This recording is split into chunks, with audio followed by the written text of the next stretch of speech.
Good morning. My name is Santia Casagran, and I am a sophomore studying psychology and social work here at Calvin College.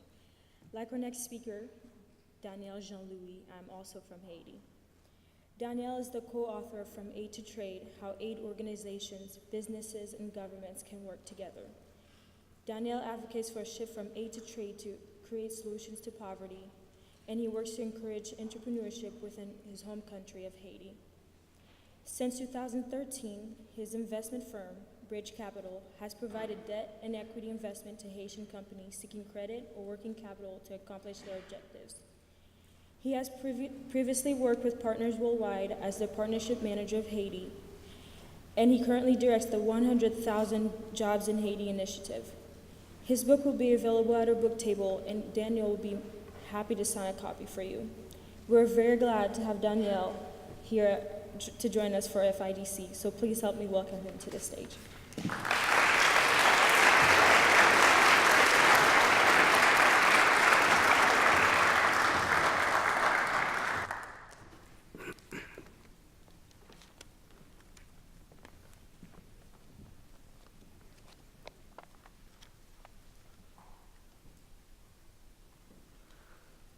When I was coming here, somebody told me I needed a jacket. So I guess I did need a jacket. And I think maybe I could bring a little bit of heat from Haiti for you. It's about 80 degrees there. Or maybe all of you could move to Haiti. We would build a wall.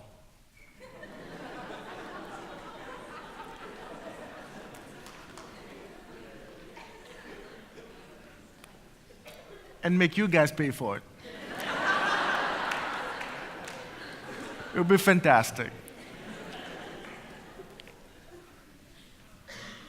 Thank you for this wonderful conference and for having me here. The story of Haiti is not a sad story, nor a depressed story. It's not even a resilient story. It is rather a story with a happy ending, but with a very large portion yet still to be written. It's not a finished story, it's an unfolding story. Because it is a story of hope. Hope has gotten us that far. And I do believe from the bottom of my heart that hope will push us through victory. That's the power of hope. By the way, I really love the title of your conference. It reinforces my conviction. It reinforces my faith about progress, about impact, about the capacity of human being. I also love the title of the conference because it aligns well with the story of Haiti. It aligns well with the story of myself. You know why? Because personally, I have experienced in the last 7 years one of the major shifts in economic development in Haiti. And I'll tell you why. After the earthquake, we have witnessed most NGOs completely ignored local businesses to very recently after the Hurricane Matthew, to most NGOs that I interviewed personally embrace local businesses to do transaction with. It's a 90-degree turn. In my lifetime, I haven't seen this. And I thank God every day for all the messages and all the work that a lot of people have consecrated towards this.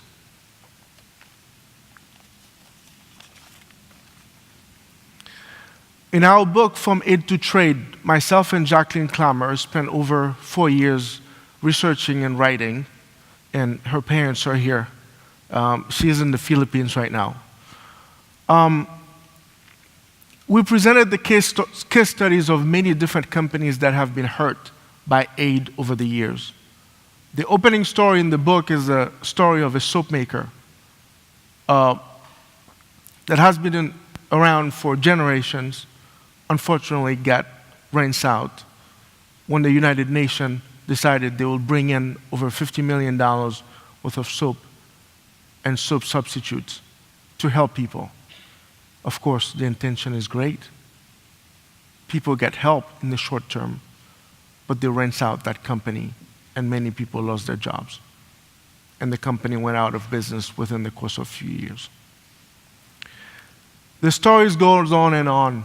Backpack. We know many backpack makers who lost their business, many people who lost their jobs because many different NGOs, they wanted to help, but they bring goods and products into the country, completely ignoring the businesses, and compete with the businesses, and those businesses went out of business. Loss of jobs, of taxes, loss of hope. More stories, hand sanitizer. We have a company in our network that does hand sanitizer. And you would think, why would an NGO, why would a non-governmental organization would raise money to help Haiti, bring buckets and gallons of hand sanitizer when they could purchase it there? This is the journey that we've been following. This is the hope we've been pushing for. And the story goes on, peanut butter, many different. Very recently, we have fought something that the United States for Agricultural Production was going to donate a large quantity of peanuts to Haiti. But we do make peanuts in Haiti. And this is why I'm here today. I'm here today to share with you this journey. And right after the earthquake, the Associated Press revealed a study that the United States government, aid to Haiti, only spent 0.6% of their dollar in Haiti, 1.6%. And after we made that realization, Partners Worldwide, which is a very team of strong individual business people working to make a difference in the world, Dave Genzik, Jack Van der Ploeg, and a number of Haitians, Ralph Edmond, and other individuals, Salim Loxley, Evelyn DeGeer, myself, we come together and say, we're going to change this. We have to change this. We have to make it that people think about business. We have to do something that people will realize, look, in the next 20 years, the children we are helping in the orphanages, they're going to grow up. They're going to need a job. Then where are they going to find that job? So we're committed to the goal of changing this problem. So we had to create a platform where we could, first of all, promote the businesses of Haiti, where the NGOs could see the potential, and also to share best practices where people could actually learn and interact with local businesses. So this is why we started the Buy Haitian, Restore Haiti movement, where last January we just had our 5th conference, and where we connect all the businesses, a lot of number of businesses, and the NGOs there. And the results have been fantastic. We have, so far, down a long journey. And I'm grateful for all of these people who have helped us to realign, to help those businesses, to help the local economy. We talk about hope. We talk about the story of hope. But the story of hope has a practical face to it. Hope is not an abstract concept. Hope has a very, very practical and pragmatic meaning. Its meaning is opportunity. Without any opportunity, there's no hope. what we did with the businesses in Haiti, we were very conscious of what we were doing was to provide an opportunity for economic growth. Because the poverty of a country is equal to the poverty of its businesses. You will see immediately when you travel to a poor country, you will literally see how its businesses are doing poor. Versus when you travel to a wealthy country, you will see a number of businesses that are thriving, that have better space, better staff, more equipped, because the businesses are the backbone of the economy. In our book, we call them resource generators. They are here to turn asset into entrepreneurial opportunities.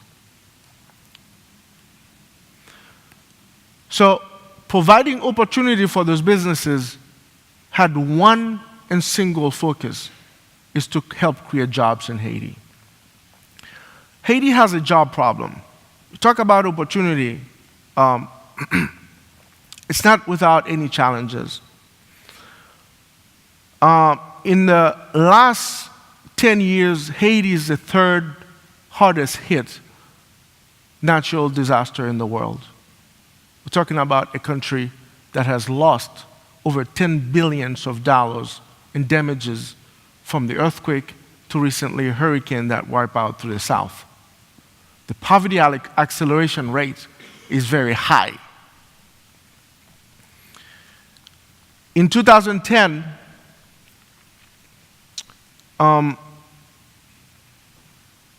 because of all of this, because of providing this platform, providing hope, we're able to turn 1.6% of USAID purchase to interviewed about a number of NGOs, and over 100% of them indicate that they have purchased from local businesses.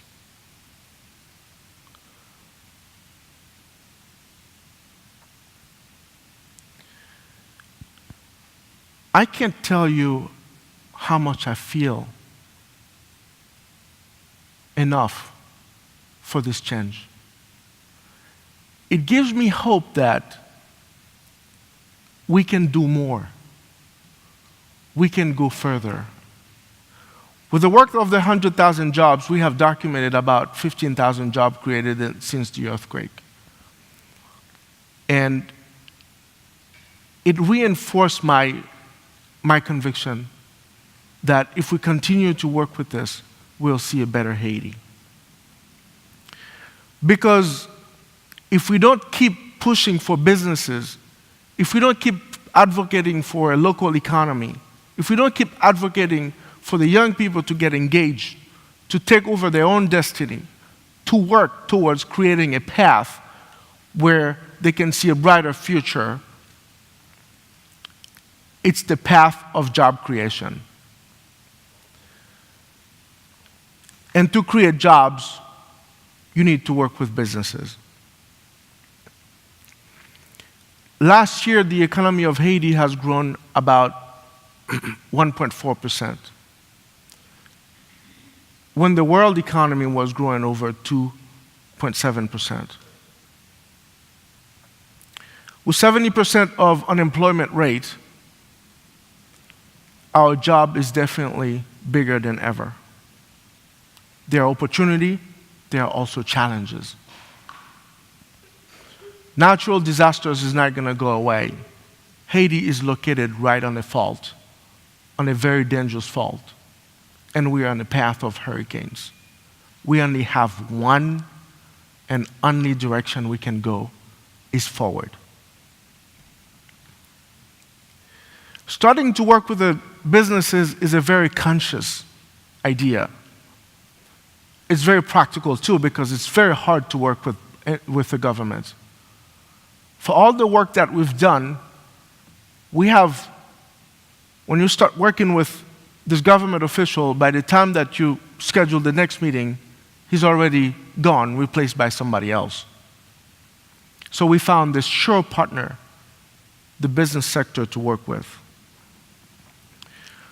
Over 1 billion people has been risen out of poverty in the last 20 years. And it is because businesses have found ways to turn assets and liabilities into marketable opportunities. And this is the model that we have seen work, and this is the model we want for Haiti. And this is what we are pushing for. And this is what we have seen of providing some solution for Haitians.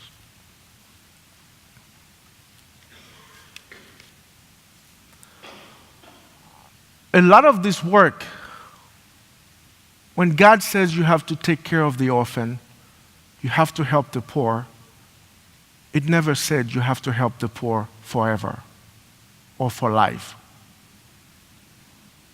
I don't want to go into the other Chinese saying that give a man a fish, everybody knows that. But coming alongside of people, in an article, again, Jacqueline and myself, we wrote for a newspaper, we talk about how the orphan also own businesses. Today, I bring to you this word that with businesses, Haitians are starting to get better. We just got over about a year and a half worth of timing into going through an election process to elect a president, and spent or wasted over $150 million that we don't even have in the election. A lot of corruptions, challenges everywhere. But the young people,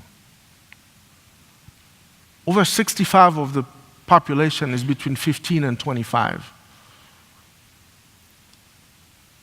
They are convinced that more than ever, they need something more meaningful, something long-term, something they can build upon to build their lives, their families.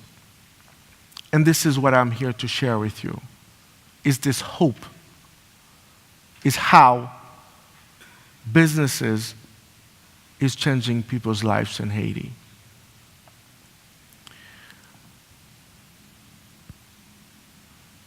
It's easy to characterize Haiti. If you visit there, you will see the tap-taps, and you will see the broken roads. You will see, it's a poor country. There's nothing that can be done. Or the NGOs, there's a broken government. Or the NGOs come in and say, look, there's nothing we can do here. Let's just bring everything they need, because they can't do anything for themselves. 100% of NGOs we question after the Hurricane Matthew that struck last year indicated they had purchased things from Haiti. They had embraced the economy. They have finally understood what it is to help without hurting. They have finally understood that we are now opportunity seekers. We are no longer looking for food or water. We're looking for opportunities. We're looking for a way to provide meaning, to help build this economy for the next generations. And I'm thankful every day for all of this partnership, what has been accomplished, for everything that has happened, for all the opportunities. Recently, Forbes magazine has published an article about all the work we've been doing. We never really shoot for that much media attention, but I can tell you it doesn't hurt. As a matter of fact, it helps. It gives us, it reinforces that what we are doing actually work. When we go to the field, we talk to somebody who's employed. We talk to somebody who has a job, who has children, who weren't hired before and now has a way to bring dignities for themselves. This is the new Haiti we are promoting. It's a Haiti where opportunity is the center for economic development, where we look into businesses as a way God has given us to provide for ourselves, for our families, and for our neighbors. That's the message that I'm here to share with you, a message of hope. It's the power of hope. Because this message has been the cornerstone of all the work that we have done in the last 7 years. I hope today that when I go to do a lot of conferences, many people say, what can I do? How can I help? The first thing is about changing mindset, about how you can help the poor. The poor are not just poor. They're not an asset. They're human capacity waiting to be developed. The first thing is to do is to look at them that way. To look at them in a way that these people are capable of handling their own destiny. All they need is a chance.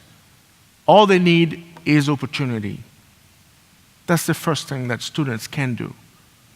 You can do that for yourself by reading materials, by looking at the movie. We have done tremendous amount of, from the book, From Aid to Trade, to, there's a movie called Poverty Inc. How many of you have seen the movie Poverty Inc.? Movie Poverty Inc. that exposed some of these unintended consequences of aid.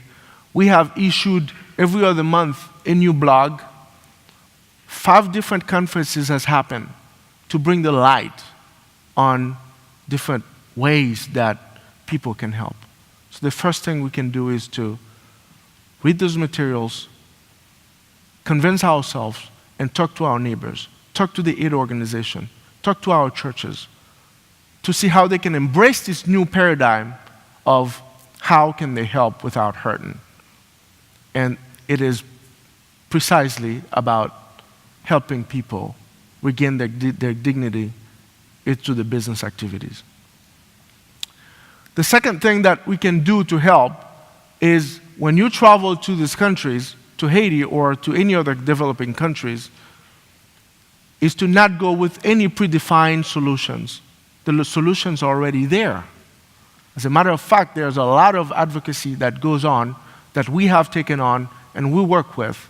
For instance, you guys may not know this.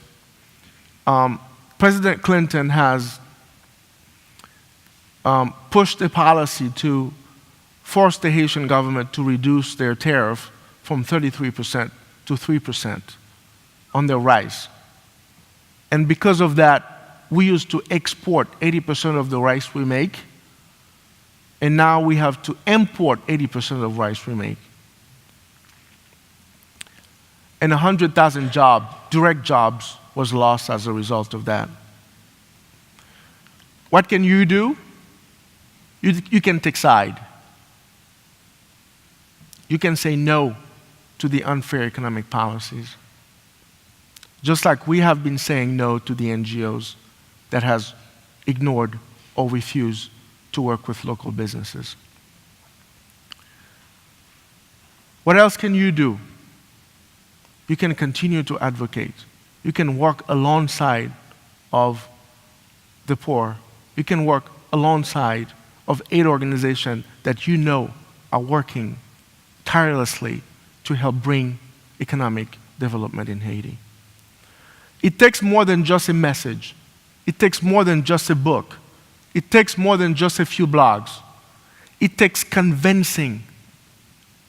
It takes knowing that no countries in the world can be developed without a strong market, without a strong industries. Look around you. China, even right now in Africa, all those countries. We talk a lot about Rwanda, even today's Ethiopia. All those countries are working tirelessly to build infrastructure to sustain their markets.